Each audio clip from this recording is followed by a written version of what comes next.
আমরা আমাদের মেধা খরচ করে, আমাদের যোগ্যতা খরচ করে, আমাদের অর্থের কুরবানি দিয়ে, আমাদের সময়ের কুরবানি দিয়ে বাংলাদেশটাকে আমরা কোরআনের সমাজ তৈরি করার জন্য আমরা কাজ করি। এই কাজ করার জন্য আমাদের শহীদ মাওলানা মতিউর রহমান নিজামী থেকে শুরু করে আমাদের শীর্ষস্থানীয় 11 জন নেতৃবৃন্দকে বিগত ফ্যাসিস্ট সরকার তারা হত্যা করেছে, তারা শহীদ করেছে।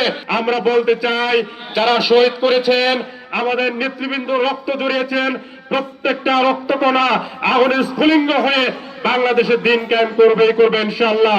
জামাত নেতৃবৃন্দ, আমরা যারা এখানে রয়েছি, আমরা জামাতের কর্মী, আমরা জামাতের নেতা, কিন্তু আমাদের মূল পরিচয় আমরা ইসলাম কায়েম করার স্বপ্ন দেখি। বাংলাদেশকে আমরা, যারা ফ্যাসিস্ট ছিল, নতুন করে কোনো ফ্যাসিস্ট আমদানি হোক এটা আমরা চাই না।